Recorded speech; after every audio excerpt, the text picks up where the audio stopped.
Hey, this is Dino. Welcome back. It's great to see you.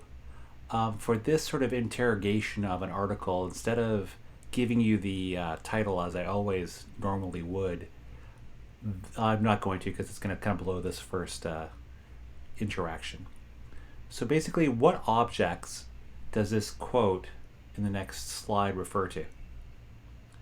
When I sit down to write a letter or start the first draft of an article, I simply type on the keyboard and the words appear on the screen. For 6 months, I found it awkward to compose first drafts on blank. Try to guess what this blank is. What object is it?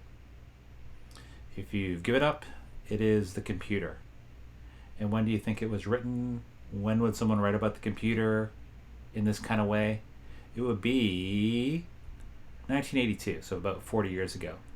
So 40 years ago, a computer was broadly not known by the general population.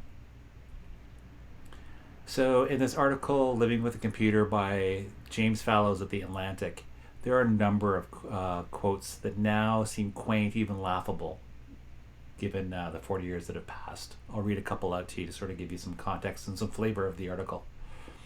Quote, over the next few weeks, my thoughts often drifted to the advertisements I had seen in airline magazines, in which trim and cheerful secretaries effortlessly produced documents by typing in front of computer screens.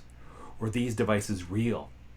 So again, 40 years ago, they seemed magical, not even real. And I apologize about the sort of undertone of sexism about secretaries in there. That's not, I didn't write the article, and I'm sure, it's 40 years ago.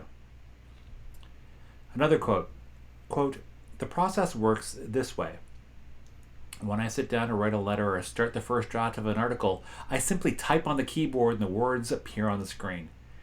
Again, about 40 years ago, the process of writing and letters from a keyboard appearing on your screen was just magical. Another quote. This is about the display of the text. The second element in my system was the monitor, a 12-inch TV screen. Wild.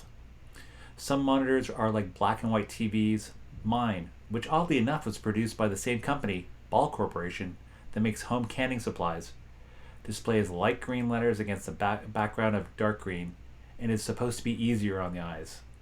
So think about this: 12-inch screen was big-ish back in those days.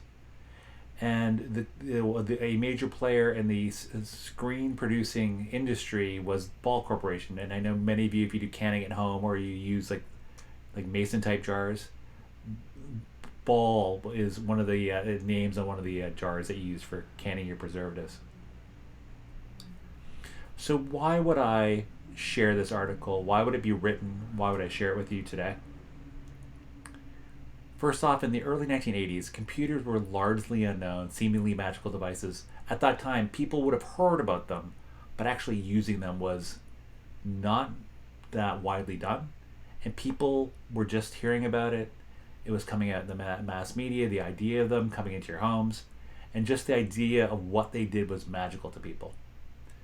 And also, in contrast, today, about 40 years later, depending on when you're watching this, for many people, they're indispensable. So in a case of 40 years, a once magical, little-known, little-seen device has become an integral, indispensable part of many people's lives. And the question I'd like to ask you is, could you do your work, whatever that is, without a computer? Think for a moment. Could you actually physically do what you're doing professionally without having a computer around? Obviously, a lot of people can't. A lot of people there's no way they could do what they do professionally without a computer. And that leads to my next question. What are the broad implications of indispensability of computers? Especially think about this in sort of a current political divide when you have white-collar people, blue-collar people, and there's this class divide that seems to be growing by the day. When you have white-collar people making, some people, a tremendous amount of money, and blue-collar people making less and having their wages often being stagnant, I think it helps create and magnify this division between groups. So something you want to think about is computers are great. Computers are magical. A lot of people use them professionally. other people don't. And I think that division in labor and how people use computers or don't, it's just making people a little bit more distrustful about how they go about their daily lives. So that was James Fallows' article, Living with a Computer. Thanks for watching.